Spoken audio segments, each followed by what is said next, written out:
Good morning, नमस्कार दोस्तों। स्वागत है आप सबों का आपके अपने YouTube channel that is biology eight finger tips by Saurabh Yadav. दोस्तों, मैं आज आपके सामने क्लास 11th की लेक्चर सीरीज लेके आया हूँ, जो हमारा चैप्टर चल रहा है that is plant growth and development. Clear है जी? इस चैप्टर के एकदम लास्ट पड़ाव पे है, लास्ट मतलब एकदम ख़त्म ही होने वाला है। 2 टॉपिक बचा है बेटा। इस पार्टिकुलर लेक्चर में हम दोनों टॉपिक को कवर करेंगे। क्लियर है जी? अगर 1 घंटे आप मेरे साथ लगे रहें, यानी यहाँ मौजूद रहे बेटा जी, इस सेशन को अगर आप फॉलो करते हैं तो जो नीट के अंदर में एक इम्पॉर्टेंट क्वेश्चन आता है, छोटा सा टॉपिक दे रखा है लेकिन क्वेश्चन पूछा जाता है, दैट इज वर्नलाइजेशन। यहाँ से मैक्सिमम प्रोबेबिलिटी होती है कि इस चैप्टर से यहाँ से क्वेश्चन एरोज किया जाता है, पूछा जाता है। क्लियर है जी? तो इस पार्टिकुलर लेक्चर में हम वही वर्नलाइजेशन के बारे में पढ़ेंगे और एक नया टॉपिक जो एनसीईआरटी में जुड़ा है, नया नहीं पीछे था अब आगे आ गया है।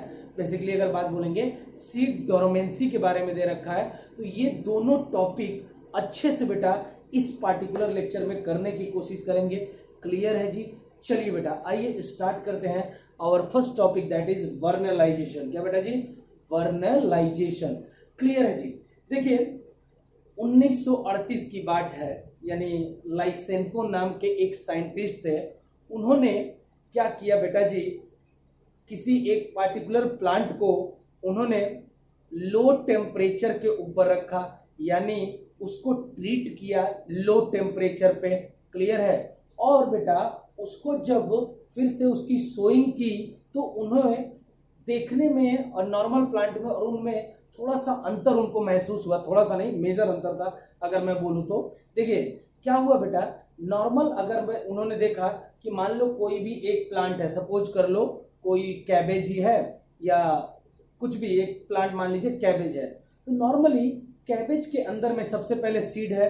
सीड डेवलप हुआ तो उसमें बना बेटा, जर्मिनेट करेगा, जर्मिनेट करके रूट स्टेम लीफ आएगा, यानी वेजिटेटिव रिप्रोडक्शन हुआ। सबसे लास्ट में बेटा जी उसका रिप्रोडक्टिव स्ट्रक्चर आएगा, दैट इज फ्लावर। सबसे लास्ट में फ्लावर आया। ठीक है? और ड्यूरेशन ऑफ टाइम बहुत ज्यादा था, लगभग 1 से 1.5 या 2 महीने के आसपास मान लीजिए। क्लियर है बेटा? जब उन्होंने उसी पार्टिकुलर सीड को लिया, कैबेज के सीड को ही मान लीजिए लिया, और उसको जब ट्रीट करा दिया बेटा जी, बेसिकली अगर करा देंगे लो टेम्परेचर पे, तो क्या देखा उन्होंने बेटा कि जो वेजिटेटिव फेज ऑफ ड्यूरेशन था वो काफी कम हो गया और फ्लावरिंग बहुत जल्दी हो गई। जहां पिछले प्लांट में 2 महीने में हुई थी, यहां बेटा 20 से 25 दिन में फ्लावरिंग हो गई। तो जब कभी भी आप किसी भी प्लांट को या किसी भी सीड को लो टेम्परेचर पे रखते हैं तो वो क्या करता है बेटा, वेजिटेटिव ग्रोथ को, यानी कि रूट स्टेम लीफ जो वेजिटेटिव फेज ऑफ ग्रोथ होती है उसको शॉर्टेन कर देता है और फ्लावरिंग को जल्दी ले आता है। क्लियर है जी? यही पार्टिकुलर प्रोसेस कहलाता है वर्नलाइजेशन। यानी whenever you are treating any plant और any seed at low temperature due to this, quantity wise भी बात कर लो, क्वालिटी वाइज कितने, क्वांटिटी मतलब कंसंट्रेशन भी ज्यादा दे सकते हो और क्वालिटी मतलब आपका बेसिकली क्वालिटी का मतलब होता क्या बेटा, बेस्ट क्वालिटी। भैया उसको 0 डिग्री सेल्सियस पर रख दिया, बर्फ में रख दिया, ये क्वालिटी हो जाएगी। फिर उसको डीप आइस में रख दिया, ये सब क्वालिटी हो जाएगी। क्लियर है? तो बेटा आप जैसे ही ट्रीट करोगे किसी भी प्लांट को लो टेम्परेचर पे, एक इंपॉर्टेंट चीज होगी, तो जो नॉर्मल वेजिटेटिव फेज होती है वो लंबी होती है, उसको शॉर्ट कर देता है और जल्दी को फ्लावरिंग कराता है, जल्दी ही फ्लावरिंग कराता है। देखिए कैसे समझ में आएगा। नॉर्मल प्रोसीजर है बेटा, सीड पहले जर्मिनेट होगा, सीड जर्मिनेशन, फिर आएगा वेजिटेटिव फेज ऑफ ग्रोथ, यानी कि रूट आएगा, स्टेम आएगा, लीफ आएगा, लॉन्ग ड्यूरेशन, ज्यादा देर लगाएगा, सबसे लास्ट में आपकी फ्लावरिंग होगी। नियर अबाउट बहुत ज्यादा समय लग गया। लेकिन बेटा जी जब उसी सीड को मैंने क्या बेटा वर्नलाइजेशन किया, यानी कि कोल्ड ट्रीटमेंट या चिल्ड ट्रीटमेंट या फिर वर्नलाइजेशन, यानी कि सीड को मैंने वर्नलाइज किया, तो जब मैंने सीड को लो टेम्परेचर पे, ये सीड को मैंने लो टेम्परेचर मान लेता हूं 0 डिग्री सेल्सियस के ऊपर रखा, ट्रीट किया, तो बेटा सीड जर्मिनेट हुआ, फिर उसमें वेजिटेटिव फेज आई। लेकिन यहाँ पे वेजिटेटिव फेज ज्यादा लंबी नहीं होगी, वेजिटेटिव फेज शॉर्ट हो जाएगी और तुरंत आपका फ्लावरिंग हो जाएगा। तो बेटा it is a process through which we are enhancing the, क्या बेटा किसको इनहेंस करो, flowering in the plants, that is known as vernalization. और ये एक प्रकार का कोल्ड ट्रीटमेंट है। जैसे ही आप किसी भी सीड को, किसी भी प्लांट को कोल्ड यानी कि लो टेम्परेचर पर रखोगे, वेजिटेटिव फेज कम हो जाएगी और तुरंत उसमें फ्लावरिंग हो जाएगी। क्लियर है जी, नोट डाउन करेंगे इस पॉइंट को। There are plants for which flowering is either quantitatively और qualitatively depend on exposure to low temperature. किस चीज पे, लो टेम्परेचर पे। This phenomenon is termed as vernalisation. जैसा कि मैंने बोला कि इसको सबसे पहली बार स्टार्ट किया था एक रशियन साइंटिस्ट जिनका नाम है लाइसेंको इन 1938 में, और इसको जो ट्रीटमेंट उन्होंने किया था उसको नाम दिया था vernalisation. Lysenko in 1938 gave the term vernalization for low temperature stimulation for flowering। बेटा जी ध्यान रखिएगा, यहाँ पे हम लो टेम्परेचर से ट्रीट करा रहे हैं क्योंकि फ्लावरिंग जल्दी हो। क्लियर है जी। Vernalisation is a process of shortening the vegetative phase. देखिए यहाँ पे इस पॉइंट को, यहाँ देखिए वेजिटेटिव फेज ऑफ ग्रोथ का क्या बेटा, ड्यूरेशन लंबा है, नॉर्मल प्रोसीजर। अगर वहां पे उसको ट्रीट नहीं किया है किसी भी लो टेम्परेचर पे, लेकिन जब लो टेम्परेचर पे ट्रीट किया तो देखिए वेजिटेटिव फेज क्या हो गई, शॉर्ट। तो वेजिटेटिव के बाद आती क्या है, रिप्रोडक्टिव यानी कि फ्लावरिंग वाली फेज। फ्लावरिंग वाली क्या हो जाएगी, जल्दी आ जाएगी वर्नलाइजेशन में। Vernalization is a process of shortening the vegetative phase and hastening। hastening मतलब होगा बेटा तेजी, तेजी से फ्लावरिंग आ जाएगी आफ्टर अ कोल्ड ट्रीटमेंट। तो याद रखिएगा किसी भी प्लांट को अगर आप कोल्ड ट्रीटमेंट दे रहे हैं तो बेटा उसके अंदर में फ्लावरिंग जल्दी आ जाएगी। इसी प्रोसीजर को बोला जाता है वर्नलाइजेशन। यानी whenever any seed or any plant is being cold treated, यानी कि अगर उसको कोल्ड टेम्परेचर में रख रहे हो, कोल्ड टेम्परेचर प्रोवाइड कर रहे हो, तो बेटा उसकी वेजिटेटिव फेज कम हो जाएगी और तुरंत उसके अंदर में फ्लावरिंग हो जाएगी। Then that process is known as, क्या बेटा जी बोलिए, वर्नलाइजेशन। यानी यहाँ पे अगर आप ध्यान से देखें बेटा, जैसे मैंने एग्जांपल दिया था, हाइपोथेटिकल एग्जांपल, कि मान लीजिए कैबेज है, नॉर्मल कंडीशन में 2 महीने में उसमें फ्लावर आ रहा है, ठीक है। अगर उसको कोल्ड ट्रीटमेंट दे दिया तो वहां 20 से 25 दिन में ही फ्लावरिंग आ जा रही है, और फ्लावर तो लास्ट स्टेज है। यानी बेटा पीरियड, लाइफ प्रोसेस भी, लाइफ प्रोसेस या लाइफ पीरियड कहिए या लाइफ स्पेन कहिए, लाइफ स्पेन जो है क्रॉप का वो भी क्या हो गया, शॉर्ट हो जाता है। तो हमें प्रोडक्टिविटी क्या मिलेगी, ज्यादा, कम समय में ज्यादा प्रोडक्टिविटी आपको मिलती है due to this vernalization. Clear है जी, नोट करेंगे इस पॉइंट को। चलिए बेटा जी देखिए, the next thing is that कि जो वर्नलाइजेशन होता है यानी किसी भी प्लांट को और सीड को जब आप कोल्ड ट्रीटमेंट देते हो यानी कि उसको लो टेम्परेचर पे रखते हो, तो ये जो लो टेम्परेचर का सेंसेशन होता है या इस लो टेम्परेचर को कौन परसीव करता है या रिसीव करता है, तो ध्यान रखिएगा जब किसी भी आप प्लांट को लो टेम्परेचर पे रखोगे तो प्लांट की जो एपेक्स होगी, सूट एपेक्स होगी, वो रिसीव करती है इस कोल्ड सिग्नल को। क्लियर है जी। अगर बात हो रही होगी बेटा सीड की, तो सीड के, अगर मान लो सीड को आप रख रहे हो लो टेम्परेचर पे, तो सीड के अंदर में एम्ब्रियो होता है, और एम्ब्रियो की जो एक्सिस होती है एम्ब्रियोनल एक्सिस यानी कि apex of the embryo, embryo के एपेक्स पे भी ये आपका कोल्ड ट्रीटमेंट या कोल्ड स्टिमुलस को परसीव किया जाता है by the apex of the embryo. तो दोनों चीजें यहां दे रखी हैं, इस बात को ध्यान से देखिएगा। Vernalization stimulus is received by meristematic cell, वो तो मुझे भी मालूम भैया, सूट एपेक्स और रूट एपेक्स दोनों पे कौन सी सेल होती है, meristematic cell of the shoot apex. ये प्लांट की बात हो गई। In some plants where cold treatment of seed is effective, कहीं कहीं पे सीड को हम कोल्ड ट्रीटमेंट देते हैं, the site of perception is apex of the embryo. जब सीड की बात करेंगे तो भैया एपेक्स जो होगा एम्ब्रियो का, वहां पे स्टिमुलस को परसीव किया जाएगा। This is the seed. ये मान लो एम्ब्रियो है, एम्ब्रियो का एपेक्स है, तो एम्ब्रियो का एपेक्स क्या करेगा बेटा, परसीव करेगा कोल्ड ट्रीटमेंट। ये सूट एपेक्स है, तो ये इसी कोल्ड ट्रीटमेंट जो होगा उसको परसीव करने वाला कौन होगा बेटा, या रिसीव करने वाला सूट एपेक्स होगा। और यहाँ पे एम्ब्रियो एपेक्स ये क्या करेगा, रिसीव करेगा कोल्ड ट्रीटमेंट को। क्लियर है जी। Next, vernalization also prevent fungal growth. बड़ा इंपॉर्टेंट है बेटा, नहीं दे रखा है लेकिन पूछा गया था एक बार। फंगल ग्रोथ को रोकता है बेटा जी। अगर मैं बोलूं कि भैया fungal growth, bacterial growth, basically ज्यादा अमाउंट में फंगस तब डेवलप होते हैं, बैक्टीरिया तब डेवलप होते हैं जब वो टेम्परेचर हाई होता है, ह्यूमिडिटी वाला होता है, मॉइस्चर वाला होता है, तब आपके चांसेस होते हैं फंगल ग्रोथ की या फिर बैक्टीरियल ग्रोथ की। बेटा यहाँ पे वर्नलाइजेशन में हम कर क्या रहे हैं, प्लांट को ट्रीट करा रहे हैं कोल्ड टेम्परेचर पे।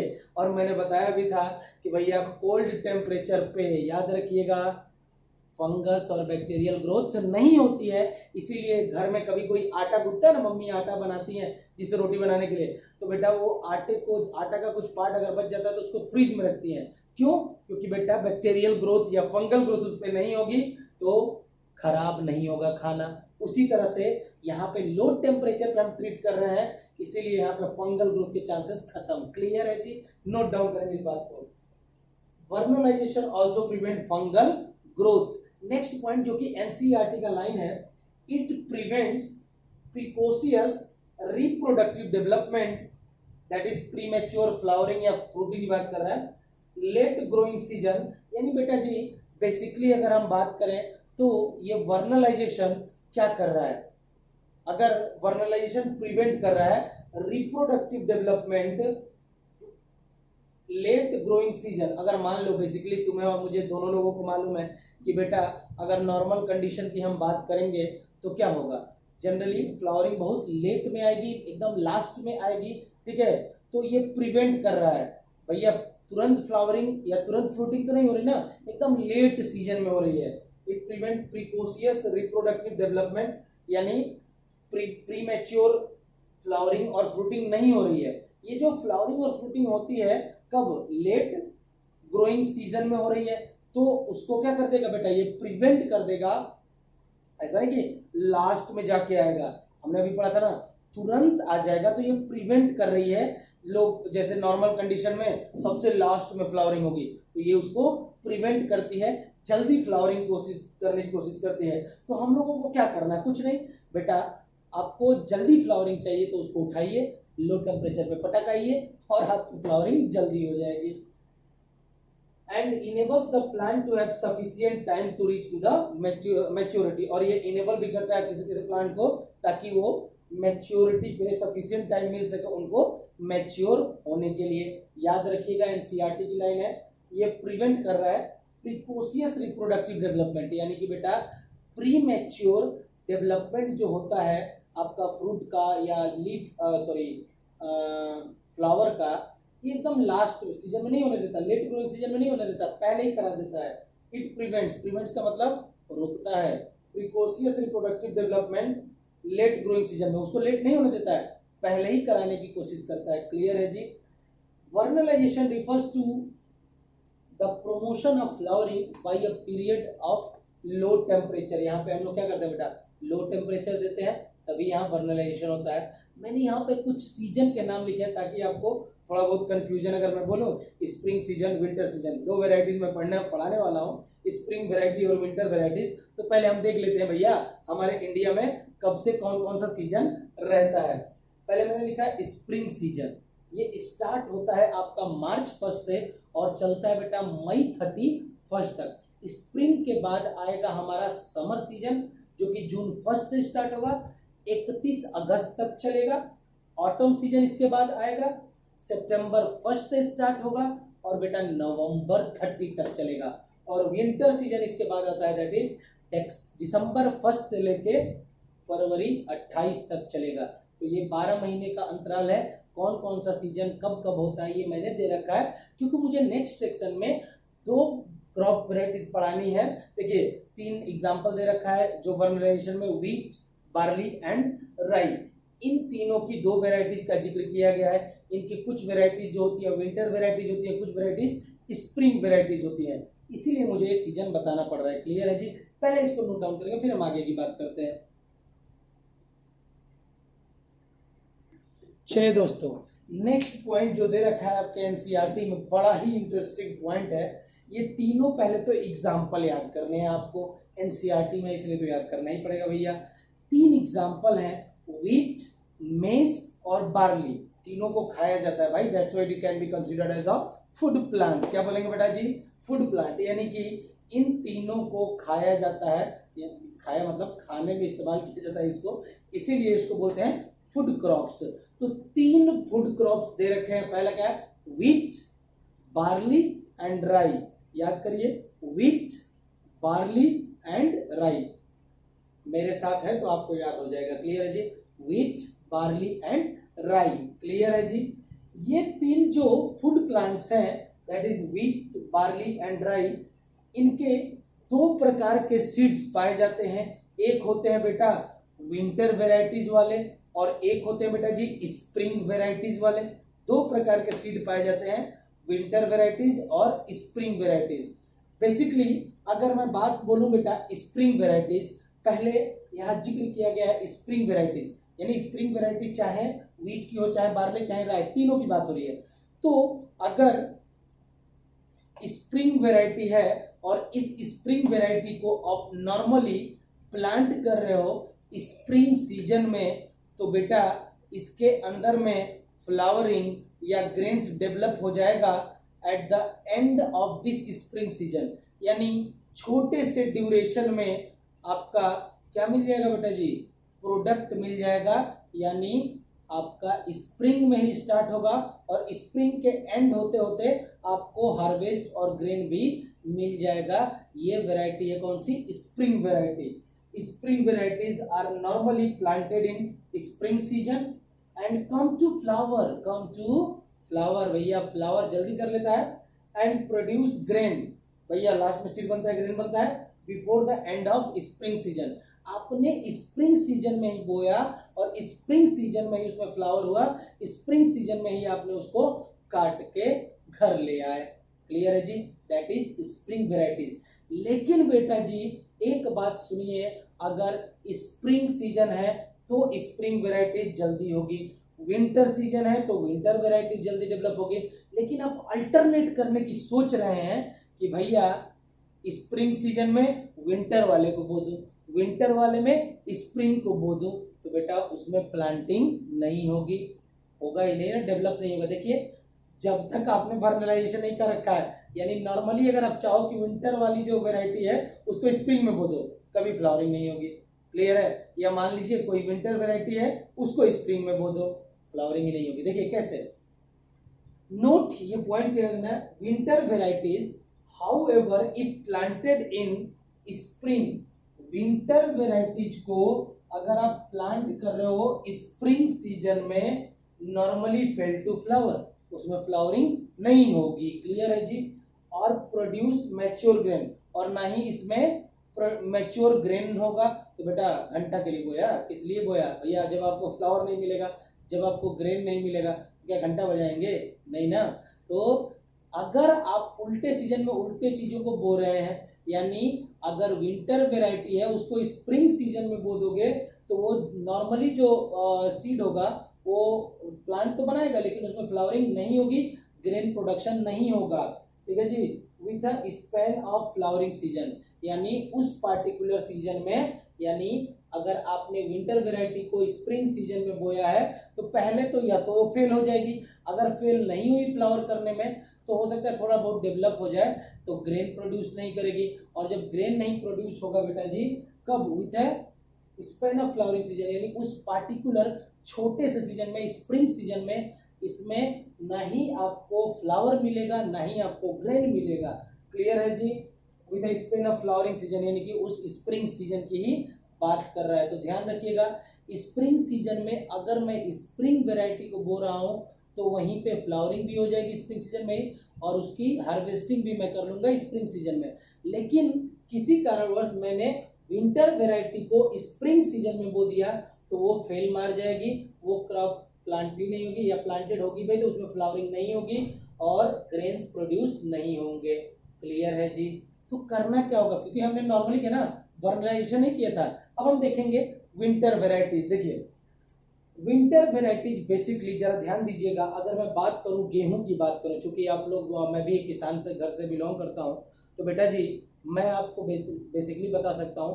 जनरली ये जो वीट होती है इसकी सोइंग स्टार्ट हो जाती है नियर अबाउट नवंबर दिसंबर, यानी दिसंबर के आसपास में। क्लियर है। तो दिसंबर या नवंबर 15 के आसपास में। क्लियर है जी। तो बेटा नवंबर के आसपास में अगर सीजन याद है तो मैंने बोला था कि ऑटम सीजन होगा, यानी इसकी सोइंग की जाती है ऑटम सीजन में। क्लियर है जी।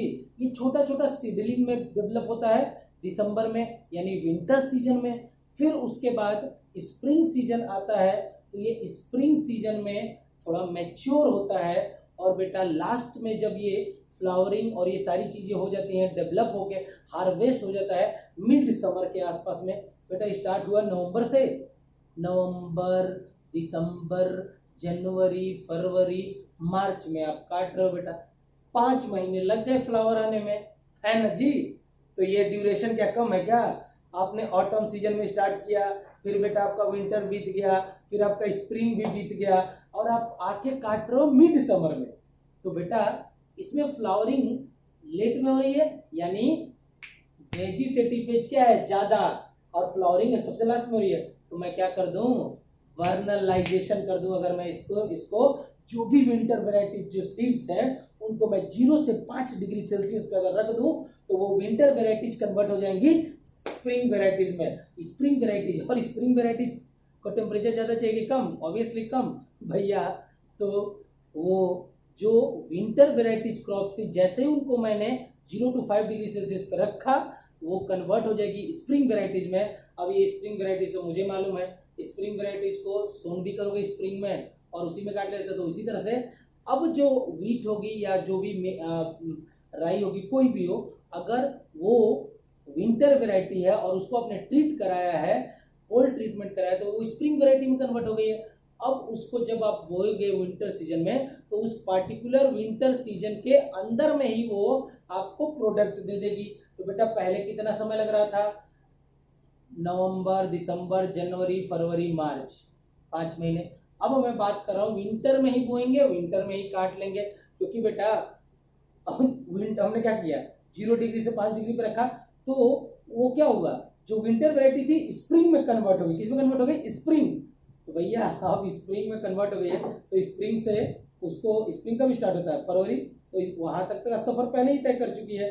अब वो उसी पर्टिकुलर सीजन में क्या हो जाएगी बेटा, विंटर सीजन में ही बोएंगे, और उसी विंटर सीजन में हम लोग क्या कर लेंगे बेटा, काट लेंगे। क्योंकि गेहूं को तो आप विंटर में ही बोओगे, लेकिन स्प्रिंग में नहीं जाके बोओगे, विंटर में ही बोएंगे। लेकिन हमने उसको इंड्यूस कर दिया है, तो उसके अंदर में जो शॉर्ट पीरियड क्या होगी, लाइफ प्रोसेस उसकी क्या हो जाएगी, शॉर्ट हो जाएगी। अब वो 2 ही महीने में पूरी तरह से मैच्योर हो जाएगी, वेजिटेटिव फेज यानी रूट स्टेमली बहुत जल्दी आ जाएगा, और फ्लावरिंग क्या होगी बेटा, बहुत जल्दी आ जाएगी, यानी वो जल्दी ही मैच्योर होकर आपको सीड दे देगा, और हार्वेस्टिंग भी आपकी उसी पर्टिकुलर विंटर सीजन में हो जाएगी। Then that is known as the vernalization. Clear है जी। पहले हम देखेंगे winter varieties are planted in autumn. कब हो रही है बेटा, वहां वो जर्मिनेट कर रही है। Over winter come out as small seedling, छोटे छोटे सीडलिंग आ रहे हैं विंटर में। Come resume growth in spring, धीरे धीरे बढ़ रही है, थोड़ा ग्रोथ हुई स्प्रिंग में। Harvested in mid summer. सोचिए अगर नॉर्मल, अगर आप कुछ वर्नलाइजेशन नहीं कर रहे हो, विंटर वेराइटीज को ऐसे नॉर्मली बो रहे हो जो हमारा प्रीवियस मेथड है, या बेसिकली अगर बोलते हैं जैसे हमारे इंडिया में होता है उस तरह से अगर आप कर रहे हो खेती, तो बेटा सोचो कितना टाइम लगेगा, सोच रहे हो ना।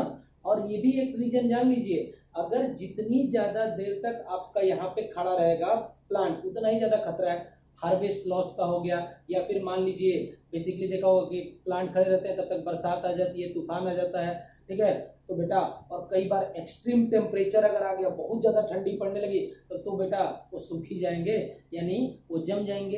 क्लियरली है ना जी, वहां तो ग्रोथ नहीं हो पाएगी। तो जल्दी मुझे प्रोडक्टिविटी चाहिए, इसलिए मैं उसके अंदर में वर्नलाइजेशन कर दूंगा। क्या कर दूंगा बेटा जी? Vernalization.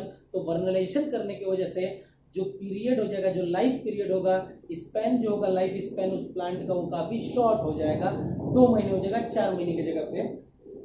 If the winter varieties seeds are subjected to low temperature, winter varieties को subject किया low temperature 0 to 5 degree Celsius, it get converted into spring variety। वो किस variety में convert हो जाएगा? spring variety में convert हो जाएगा। Now when this seed is sown in the winter season, अब मान लीजिए particularly अब तो spring में आ गया है, spring variety में convert हो गया, अब उसको अगर आप sow करेंगे winter में तो उसी it will flower at the end of the winter season, और हार्वेस्टिंग भी उसकी उसी पार्टिकुलर सीजन में हो जाएगी। तो यहाँ पे फ्लावरिंग जल्दी कर क्यों हुआ? क्योंकि मैंने इसको इंड्यूस किया था लो टेम्परेचर पे। यही तो कहलाता है बेटा जी वर्नलाइजेशन। तो जिस तरह से आपने विंटर वाली को स्प्रिंग में कन्वर्ट किया, उसी तरह से आप स्प्रिंग वेराइटीज को विंटर वेराइटीज में भी कन्वर्ट कर सकते हो, वाइस वर्सा होता है। क्लियर है जी? नोट डाउन करेंगे इस पॉइंट को, बड़ा ही इंपॉर्टेंट पॉइंट है।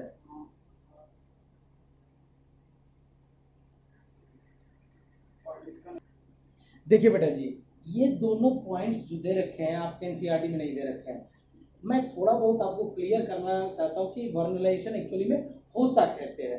देखिए, चूंकि हम लोगों ने जब अपनी स्टडी कर रहे थे तो हमारे कोर्स में ये वर्नलाइजेशन था, तो हमने थोड़ा डीप में पढ़ा था। थोड़ा सा आपको डीप में पढ़ाऊंगा ताकि आपको कंसेप्ट क्लियर हो। जैसे बेटा आप अपने घर पे कभी ग्राम यानी कि चना को भिगोते हैं, तो चना को जब आप किस में रखते हैं? बेसिकली पानी में सोख करके रखते हैं, और फिर सुबह में जब वो चना फूल जाता है, ठीक है ना जी, उसको निकाल के कहीं किसी कपड़े में रख देते हैं, बांध के कपड़े में रख दिया, तो 1 या 2 दिन बाद उसमें छोटे छोटे व्हाइट कलर के स्प्राउट्स डेवलप हो जाते हैं, होते हैं ना जी, यानी वही प्लीम्यूल रेडिकल वहां से निकलना स्टार्ट हो जाता है।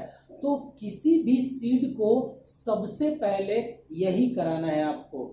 पहले नहीं कि उसको लेके ऐसे सीड पड़ा कोल्ड ट्रीटमेंट कर दिया, नहीं, पहले उसको आपको ये करना होगा। ध्यान से सुनिएगा, seeds are soaked in winter to allow germination to begin, ताकि वहां पे जर्मिनेशन बिगिन हो जाए, इसीलिए उसको वाटर में सोक करके रखिए। वही जितना भी 12 घंटे 13 घंटे कुछ भी हो, फिर उसके बाद उसको बांध दीजिए, कपड़े में कहीं बांध दिया, देख ले, फिर उसके बाद उसमें छोटे छोटे जब स्प्राउट्स निकलने लगेंगे तब आपको लेके जाना है उसको, और 0 to 5 डिग्री सेल्सियस के ऊपर में प्लेस करना है, यानी वर्नलाइजेशन के लिए तब जाना होगा आपको। Then the seeds are exposed to a temperature that is 0 to 5 degree Celsius for a few weeks, यानी 1 या 2 वीक्स तक उसको उस particular 0 to 5 degree Celsius temperature पे आप रखोगे। तो अब ये क्या हो गया? वर्नलाइजेशन हो गया, सीड का हो गया ना जी। When sown, अब उसको ले जाके जब आप फील्ड में सोन करोगे तो बेटा वर्नलाइजेशन हो गया सीड का। Vegetative period short, vegetative period short हो गया तो फ्लावरिंग जल्दी आएगी कि देर में? तो ऑब्वियसली जल्दी आएगी ना जी, वही कह रहा है। When sown in the field, vernalized seeds produce plant in which flowering takes place earlier than the expected time। हम सोच रहे थे कि 2.5 महीने में होगा, ये 1.5 महीने में आपको फ्लावर दे दिया, तो एक्सपेक्टेड टाइम से पहले इसमें फ्लावरिंग हो गई, क्योंकि बेटा जी आपने वर्नलाइजेशन किया है, जिसकी वजह से वेजिटेटिव फेज कम हो गई है और तुरंत आपकी रिप्रोडक्टिव फेज आ जाती है। क्लियर है जी? अरे क्लियर है जी, नोट डाउन करेंगे इस पॉइंट को। तो ये कर क्या रहा है बेटा? हमने एक्सपेक्ट किया था कि लाइफ साइकिल 2.5 महीने का होगा, इसने 1.5 महीने में प्लांट की लाइफ साइकिल कंप्लीट की, तो ये लाइफ साइकिल को शॉर्ट कर रहा है कि लॉन्ग कर रहा है? It will short the life cycle, यानी कि बेटा जी जो क्रॉप्स 4 महीने में हो रही थी, अगर वो 2 महीने में होने लगेंगी, तो सोचिए 12 महीने होते हैं ना, दो महीने पे अगर बोएंगे तो 6 क्रॉप्स पर ईयर आप उगा सकते हैं, है कि नहीं है भाई साहब? अरे है ना, बात समझ में आ रही है ना? तो शॉर्ट पीरियड, पीरियड को क्या कर दिया बेटा, शॉर्ट कर दिया, जिसकी वजह से आपकी प्रोडक्टिविटी बढ़ेगी ना, है कि नहीं है भाई? कम टाइम में ही वो ग्रेन्स आपको दे देगा। The life cycle of the plant is shortened due to this vernalization. This technique was developed in Russia, Russia में डेवलप हुआ था, to avoid killing of cereals during severe winter in a crop field. देखिए generally जो Russian countries वहाँ बहुत ज्यादा कड़ाके की ठंड पड़ती है, 1 से 1.5 महीने वहाँ पूरा बर्फ जमा रहता है, ठीक है जी। तो उस कंडीशन में अगर मान लीजिए आप स्टार्टिंग विंटर में अगर आप क्रॉप को लगा रहे हो और ये होगी अगर समर में, तब तक तो बेटा पूरे बर्फ से ढक जाएगी, राम नाम सत्य हो जाएगा उसका। तो इनिशियली उसको जल्दी ही आप बो दोगे, विंटर सीजन में ही अगर आप बोगे तो 1 से 2 महीने में अगर वो फ्लावरिंग कर लेती है, उसमें ग्रीन आ जाता है, तो आप जल्दी से काट के घर में रख लेंगे। जब सीवियर ठंडी स्टार्ट होगी उससे पहले आपका हार्वेस्ट घर में। क्लियर है जी? तो ये डेवलप की गई थी रसिया में। इंपॉर्टेंस ऑफ वर्नलाइजेशन मालूम है आपको? Shortening of vegetative period, vegetative period को कम कर देता है, यानी वेजिटेटिव में बेसिकली आता है रूट, स्टेम और लीव्स, ये जल्दी आ जाएंगे और आपका सबसे जल्दी फ्लावर आएगा।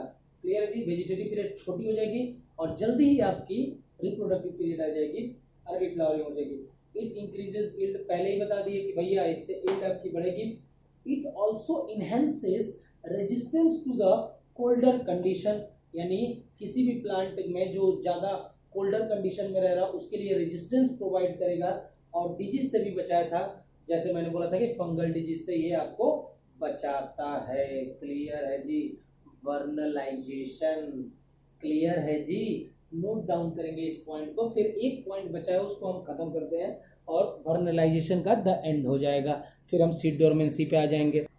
चलिए दोस्तों, तो जो अनदर एग्जांपल आपके एनसीईआरटी में दे रखा है वो 3 प्लांट के बारे में दे रखा है, that is the biennial plant. एक है भैया शुगर बीट, दूसरा है कैबेज और तीसरा है कैरेट। तो टोटल मिला के अगर बात बोले तो 6 चीजें दे रखी है आपकी वर्नलाइजेशन में। पहला हमने पढ़ा था व्हीट, बार्ली और राई, और यहाँ पे हम पढ़ रहे हैं बाइनियल प्लांट यानी कि शुगर बीट, कैबेज और कैरेट। क्लियर है जी?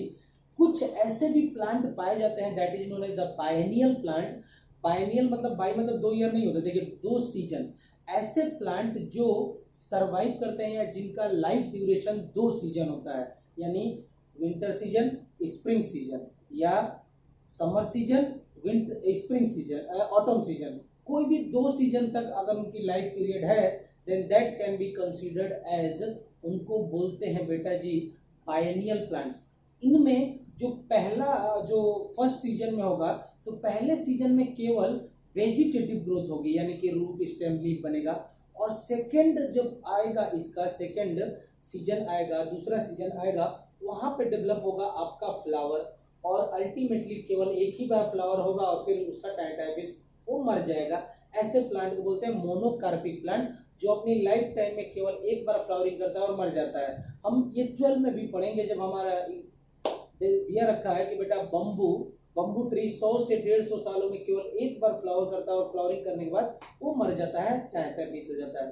तो ऐसे भी कुछ प्लांट्स हैं जिनके अंदर में जब नॉर्मल देखा गया कि भैया नॉर्मली ये 2 सीजन में फ्लावरिंग कर रहे हैं और दूसरे सीजन में मर जा रहे हैं, लेकिन बेटा जब इनको भी कोल्ड ट्रीटमेंट दिया गया तो बेटा ये पहले ही सीजन में इनके अंदर में फ्लावरिंग हो गई। क्लियर है जी? तो इस तरह से भी तो लाइफ पीरियड शॉर्ट हो गया। और मान लो कैरेट है, तो कैरेट के लिए पहले उसका क्या होगा बेटा, पहले सीजन में केवल रूट, स्टेम ये सब आएगा, फिर बाद में हम फ्लावरिंग की या उसकी देखेंगे कि बाद में वो डेवलप होगा सेकेंड सीजन में। बेटा जब आप उसको वर्नलाइज कर दोगे तो पहले ही सीजन में आपको खाने के लिए कैरेट मिल जाएगा, कैबेज मिल जाएगा और शुगर बीट मिल जाएगा। क्लियर है जी? Another example of vernalization is seen in the biennial plants. Biennial plants are those plants which are grown for 2 season. First season में उसकी वेजिटेटिव ग्रोथ होगी, सेकेंड सीजन में reproductive growth होगी। Biennial plants are monocarpic plant, मैंने बोला कि केवल एक ही बार फ्लावरिंग होगी, that normally flowers and die in the second season में, क्योंकि रिप्रोडक्टिव ग्रोथ कब हो रही है, सेकेंड सीजन में हो रही है ना। क्लियर है? शुगर बीट, कैबेज और carrot, these are the biennial plants. अब अगर ये जो बाइनियल प्लांट्स दे रखे हैं इनको आपने रखा 0 to 5 डिग्री सेल्सियस, यानी कि 0 to 5 डिग्री सेल्सियस अगर आपने रखा, लो टेम्परेचर पे ट्रीट कराया बेटा जी, तो इसके अंदर में वर्नलाइजेशन हो जाएगा और ये जल्दी ही मैच्योर हो जाएगा और या जल्दी ही इसके अंदर में फ्लावर आ जाएगा, फ्रूट्स आ जाएंगे। क्लियर है जी? क्लियर है जी? तो it can also be vernalized. Subjecting the growing of a biennial plant to a cold treatment stimulate a subsequent photoperiodic flowering response, यानी इनके अंदर में भी जब ये वर्नलाइज्ड होंगे तो फ्लावरिंग काफी जल्दी होगी। क्लियर है जी? ये सारे कंसेप्ट थे जो रिलेटेड है आपके वर्नलाइजेशन से, कोल्ड ट्रीटमेंट से या चिल्ड ट्रीटमेंट से। क्लियर है? नोट डाउन करेंगे। नेक्स्ट हम स्टार्ट करने वाले बेटा सीड डोरमेंसी। क्लियर है?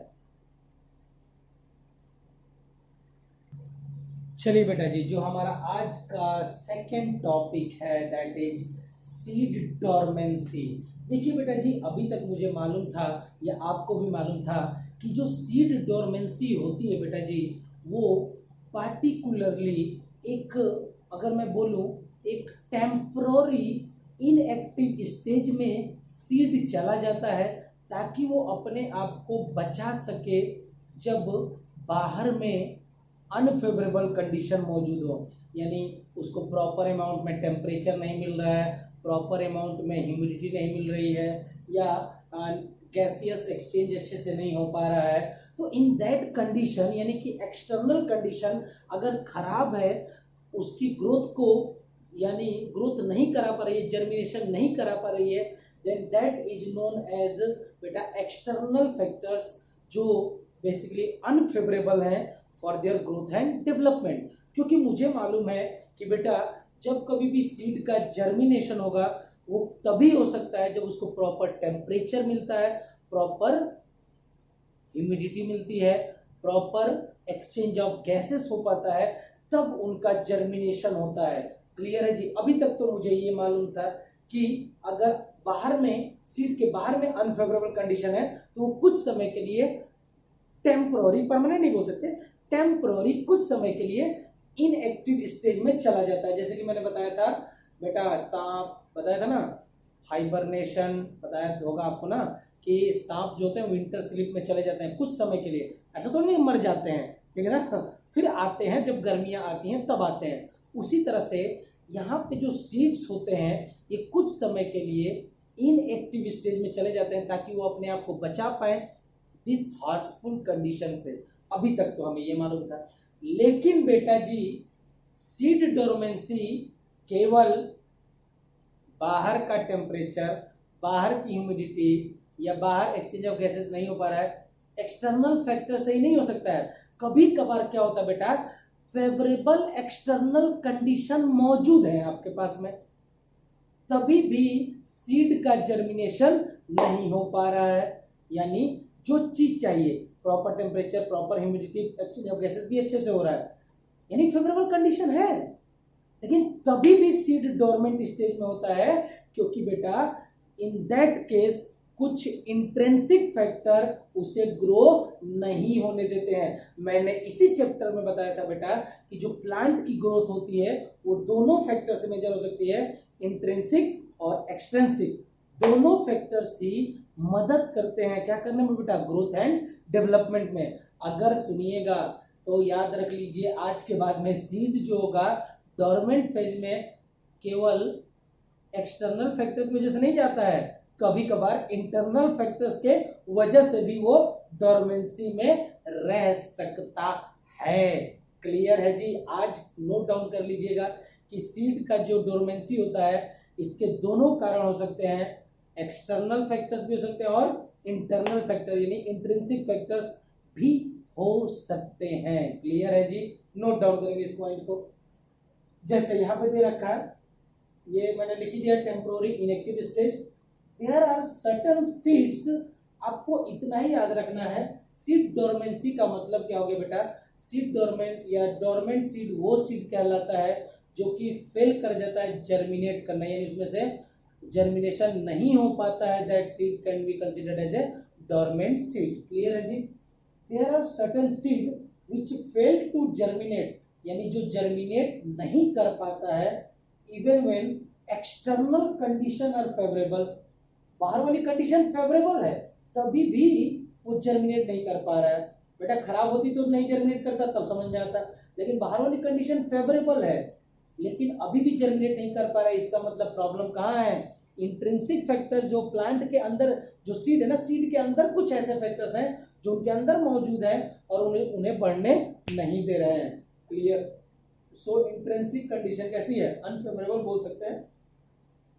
Such seeds are understood to be undergoing a period of dormancy which is controlled not by external environment। यानी यहाँ पे जो सीड की डोरमेंसी हुई है वो एक्सटर्नल फैक्टर से नहीं हुई है, but are under endogenous control or condition within the seed itself। कुछ कंडीशन जो सीड के अंदर में पार्टिकुलरली है, यानी कुछ इंट्रिंसिक फैक्टर की वजह से इस पार्टिकुलर सीड का जर्मिनेशन नहीं हो पा रहा है। क्लियर है जी? हो सकता है कुछ जेनेटिक फैक्टर हो या जेनेटिक प्रॉब्लम हो जिसकी वजह से यहाँ पे उसकी ग्रोथ नहीं हो पा रही है, या पीजीआर यानी प्लांट ग्रोथ रेगुलेटर्स, कौन वाले बेटा? इनहिबिटर, अब्सिसिस एसिड हो प्रेजेंट हो यहाँ पे तो उसको ग्रोथ नहीं हो सकता है। देखते हैं कौन कौन से फैक्टर्स दे रखे हैं। तो रीजन क्या है बेटा जी? सीड डोरमेंसी के, यानी बाहर वाली कंडीशन फेवरेबल है तभी भी सीड डोरमेंट है। इसके रीजन क्या क्या हो सकते हैं? पहला रीजन है बेटा impermeable and hard seed coat. देखिए ये मान लीजिए आपका सीड है, सीड के बाहर में ये जो कोट है ना, कोट जो होता है जिसको सीड कोट बोलते हैं,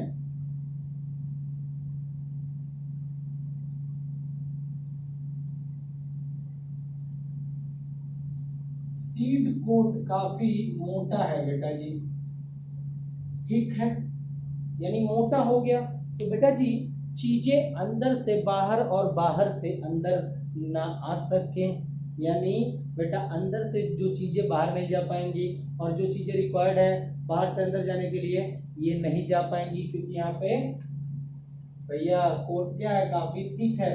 तो ये कोटिंग की वजह से ये बन जाएगा इम्परमिएबल, यानी गैसियस एक्सचेंज नहीं हो पाएगा, वाटर अंदर बाहर नहीं जा पाएगा, या फिर क्लियर है जी? यही समझ में आएगा। यानी यहाँ पे जब इसका कोट काफी थिक हो जाता है इसकी वजह से जो सीड कोट इम्परमिएबल होता है, यानी इसमें गैसियस अंदर से बाहर हो या बाहर से अंदर नहीं जा पाते हैं, या वाटर का मूवमेंट अंदर से बाहर या बाहर से अंदर नहीं हो पाता है। ठीक है जी? सो इनके अंदर में कभी भी जर्मिनेशन नहीं हो पाता है, क्योंकि बेटा जब आप पढ़ेंगे 12th चैप्टर तो वहां एक टर्म दे रखा है इम्बाइबिशन, यानी बेटा जब कभी भी आप सीड को रखोगे तो सबसे पहले सीड थोड़ा फूलता है, इम्बाइब होता है, तो वो कब होगा? जब वो वाटर को एब्जॉर्ब करेगा। बेटा जी यहाँ पे देख लीजिए, यहाँ पे तो सीड कोट इतनी ज्यादा मोटी हो गई है कि वाटर का एब्जॉर्प्शन, मिनरल एंड गैसेस का एक्सचेंज ये हो ही नहीं पा रहा है, तो बेटा सीड का जर्मिनेशन नहीं हो पाएगा। क्लियर है जी? पहला impermeable and hard seed coat हो गया, that's why exchange of gases, water, minerals is not taking place. Minerals भी आप इसमें लिख सकते हैं, ये मिल ही नहीं रहा है सीड को, तो सीड की ग्रोथ कहां से होगी? नेक्स्ट हो सकता है इस पार्टिकुलर सीड के अंदर में इनहिबिटर पीजीआर हो, और चूंकि हमने केवल एक ही पढ़ा था इनहिबिटर पीजीआर जो इनहिबिट करता है, ग्रोथ एंड डेवलपमेंट को रोकता है, दैट इज एबीए, अब्सिसिस एसिड, याद है आपको? तो हो सकता है कि बेटा इस सीड के अंदर में प्लांट ग्रोथ रेगुलेटर्स में से कौन हो? इनहिबिटर वाले, प्रोमोटिंग वाले नहीं, इनहिबिटिंग वाले हो जो प्लांट ग्रोथ को रोकते हैं, अब्सिसिस एसिड हो। तो याद रखिए हमने पढ़ रखा है अभी तक अब्सिसिस एसिड, लेकिन यहाँ पे दो ऐसे कंपाउंड और जोड़ रखा है एनसीईआरटी ने जो यूज किए जाते हैं as a inhibitor. Note down करेंगे, presence of chemical inhibitor such as abscisic acid, ये भी इनहिबिटर है, साथ साथ में फिनोलिक एसिड ये भी इनहिबिटर है, एंड पैरा एस्कॉर्बिक एसिड, याद रखिएगा यानी इनहिबिटर बेसिकली कैसे है बेटा, एसिडिक। कैसे हैं, एसिडिक। नाम याद रख लीजिएगा, अब्सिसिक एसिड, फिनोलिक एसिड और पैरा एस्कॉर्बिक एसिड। ये अगर एसिड मौजूद है इस सीड के अंदर में तो भी इसका क्या होगा बेटा जी, डेवलपमेंट नहीं हो पाएगा या सीड जर्मिनेट नहीं कर पाएगा, यानी डोरमेंट फेज में रहेगा। फिर नेक्स्ट दे रखा है बेटा इमेच्योर एम्ब्रियो। देखिए यहाँ पे सीड के अंदर में एम्ब्रियो रहता है। अब हो सकता है आपने सीड को क्या किया बेटा, डिस्पर्स कर दिया, लेकिन सीड के अंदर में जो एम्ब्रियो होता है ना बेटा, उसको भी अपने आप को थोड़ा डेवलप करने के लिए थोड़ा टाइम चाहिए होता है। अगर आपने उसको वो टाइम दिया ही नहीं कि एम्ब्रियो खुद को डेवलप कर पाए और आपने पहले ही सोइंग कर दी, तो बेटा जी कभी भी वहां पे जर्मिनेशन नहीं हो पाएगा। तो एम्ब्रियो जब थोड़ा मैच्योर हो जाता है सीड के अंदर वाला, तब आप इसको डिस्पर्स करेंगे तभी जर्मिनेशन होगा। लेकिन अगर आपने इमेच्योर स्टेज पे उसको बो दिया तो कभी भी जर्मिनेशन नहीं कर सकता है। So these are the reasons of the seed dormancy. Clear है जी। अब हम देखेंगे कि भैया इन सारी सीड डोरमेंसी वाले रीजन को किस तरह से ओवरकम कर सकते हैं, इन यानी सीड डोरमेंसी को कैसे ब्रेक कर सकते हैं, नेक्स्ट सेक्शन में पढ़ेंगे। पहले ये पॉइंट्स आप नोट डाउन करेंगे।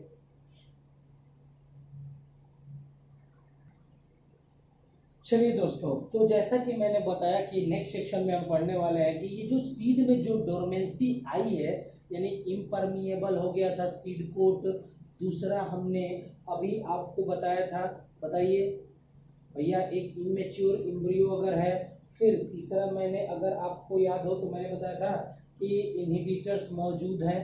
तो एक्चुअली में इस सीड डोरमेंसी को हम खत्म कैसे करेंगे, ठीक है जी, ध्यान रखिएगा, खत्म हम कैसे करेंगे ये बस आपको ध्यान रखना है कि एक्चुअली में हम खत्म कैसे करेंगे। तो आपको ध्यान रखने हैं ये पॉइंट। तो इसमें दे रखा है कि जो डोरमेंसी है इसको ओवरकम किया जा सकता है दो मेथड से।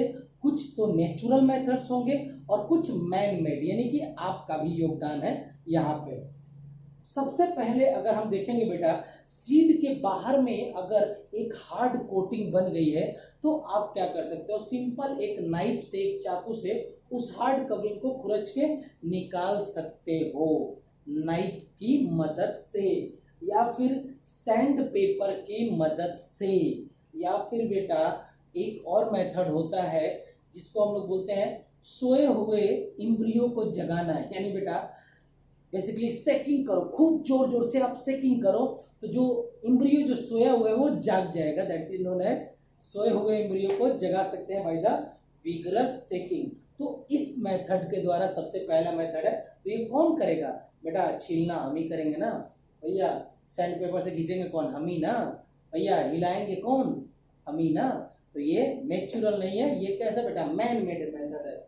The seed coat barrier in some seeds can be broken by mechanical abrasion, यानी कि हम लोगों के मैकेनिकली हम लोगों की मदद से होगा, छील देंगे, यानी कि नाइफ्स की मदद से आप ले सकते, इसको छील दीजिए, हार्ड कवरिंग को सैंड पेपर की मदद से, या विगरस सेकिंग कर दीजिए ताकि एम्ब्रियो एक्टिव हो जाए। तो इस तरह से सीड की डोरमेंसी जा सकती है और सीड जर्मिनेट कर सकता है। क्लियर है जी। नेक्स्ट दे रखा है बेटा जी, जब आप पढ़ेंगे कि नेचुरल एब्रेशन, यानी कि नेचर के अंदर में ये एब्रेशन कैसे होता है, तो सुनिएगा। चूंकि ये सीड नेचुरली मौजूद होती है इन्वायरमेंट में, और इन्वायरमेंट में ही बहुत सारे बैक्टीरिया, फंगस ये भी रहते हैं। ये जनरली कुछ माइक्रोब्स होते हैं जो इनके ऊपर लगते हैं और इनकी जो बाहर वाली हार्ड कवरिंग है उसको धीरे धीरे खा के सॉफ्ट या थिन बना देते हैं। ठीक है जी, राइजोपस, बैसिलस, इन सब के नाम ले सकते हैं। So in nature this abrasion, यानी कि ये जो छिलाव आएगा, are caused by the microbial action, microbes की मदद से, जैसे कि पेनिसिलियम हो गया, राइजोपस हो गया, बैसिलस हो गया। ये आपकी हार्ड कवरिंग को क्या कर देंगे बेटा, सॉफ्ट कर देंगे, लूज कर देंगे। क्लियर है जी, ध्यान रखिएगा। और जो दूसरा मेथड दे रखा है बेटा जी, आप क्या करिए, उन सीड्स को एक बार पास आउट करा दीजिए, किसके, डाइजेस्टिव ट्रैक्ट से, ऑब्वियसली किसी चारा, जैसे मान लो ना आपके घर में मौजूद है, कोई गाय भैंस, उसको खिला दो, खिला दोगे तो बेटा वो पास आउट होगा उसके डाइजेस्टिव ट्रैक्ट से, और फिर गोबर में वो सारे सीड्स आ जाएंगे, क्योंकि एब्जॉर्ब नहीं होने वाला है ना, वो आ जाएंगे बाहर, एब्जॉर्ब नहीं होंगे ना, ब्लड वेसल में एब्जॉर्ब नहीं होंगे, वो वैसे एज इट इज बाहर। लेकिन बेटा जब वो डाइजेस्टिव ट्रैक्ट में जाएगा ह्यूमन के, यानी कैटल जी, जो आपका गाय है भैंस है, उसके जब पेट में जाएगा, मुझे और तुम्हें मालूम है बेटा पेट में मौजूद होती है HCl, हाइड्रोक्लोरिक एसिड। तो जब ये कैटल के पेट से होके गुजरेगा तो वहां पे HCl उसके ऊपर एक्ट करेगी, और ये HCl, ये जो हार्ड कवरिंग बनी है, इसको डाइजेस्ट कर देगी। क्या कर देगी बेटा? डाइजेस्ट कर देगी। अब जो बाहर आएगा सीड, वो बेसिकली क्या है बेटा, उसकी वॉल काफी थिन होगी, बाहर वाली कवरिंग खत्म हो गई, अब वो परमिएबल हो जाएगा। ये भी एक मेथड है। And passes through digestive tract of animals, then HCl will act upon it and loses the hard outer covering, hard outer covering को लूज कर देगा। क्लियर है जी? दो मेथड, एक तो पहला था मैनमेड, दूसरा था नेचुरल। फिर the third one that is basically, ये भी हम ही करते हैं। तो यहाँ पे क्या होगा बेटा जी, जो इनहिबिटरी हार्मोन मौजूद थे, अब्सिसिक एसिड बताया था, फिनोलिक एसिड बताया था, पैरा एस्कॉर्बिक एसिड बताया था, अगर इनके अंदर में ये इनहिबिटर हार्मोन्स का इफेक्ट ज्यादा है तो आप क्या करो, इनको ओवरकम करने के लिए कुछ हार्मोन डाल दो जो प्रोमोटिंग हार्मोन्स हो गए, जो ग्रोथ को प्रमोट करते हैं। फॉर एग्जांपल गिबरलिक एसिड और नाइट्रेट्स डाल दो, तो क्या होगा बेटा, ये सीड की डोरमेंसी खत्म हो जाएगी, सीड जर्मिनेट कर जाएगा। या फिर अभी हमने पढ़ा था कि बेटा सीड को क्या कर दो बेटा जी, चिल्ड कर दो, चिलिंग कंडीशन में लेके चले जाओ, तो भी क्या होगा बेटा जी, सीड के अंदर में डोरमेंसी खत्म हो जाएगी, यानी वर्नलाइजेशन की बात कर रहे हैं बेटा जी। Effect of inhibitory substance can be removed, inhibitory substance को का जो इफेक्ट है उसको कैसे रिमूव करेंगे, by subjecting the seeds to chilling condition, यानी वर्नलाइजेशन की बात कर रहा है, लो टेम्परेचर पे रख देंगे, और by application of certain chemicals like gibberellic acid और नाइट्रेट, ये बेसिकली आपके ये क्या करते हैं, प्रोमोट करते हैं ग्रोथ को, तो वो उसके अगेंस्ट में काम करेंगे और सीड जर्मिनेट हो जाएगा। क्लियर है जी? तो ये पॉइंट है। The last one that is changing the environmental condition. अगर मान लीजिए वहां पे सीड जर्मिनेट नहीं हो पा रहा है, क्योंकि वहां पे मान लीजिए बहुत ज्यादा डार्कनेस है, तो आप क्या करो बेटा, उसको कंटिन्यूअसली लाइट दे दो 10-20 घंटे के लिए, तो क्या होगा, जर्मिनेट हो जाएगा। आप कंडीशन को चेंज भी करेंगे तो जर्मिनेशन हो सकता है। क्लियर है जी? मान लीजिए वहां टेम्परेचर जो उसे चाहिए वो हॉट टेम्परेचर चाहिए ग्रोथ के लिए, लेकिन उसको आपने प्लेस किया है लो टेम्परेचर पे, तो आप क्या करिए बेटा, ओवन में रख दीजिए, कुछ मतलब इतना नहीं जल जाएगा, उसको कुछ समय के लिए गर्म टेम्परेचर में रख दीजिए, तो उसमें डोरमेंसी हो जाएगी, यानी कि लाइट और टेम्परेचर की कंडीशन को चेंज कर देंगे तो भी उसमें डोरमेंसी हो जो हो गई है डोरमेंसी वो खत्म हो सकती है और सीड जर्मिनेट कर सकता है। क्लियर है जी?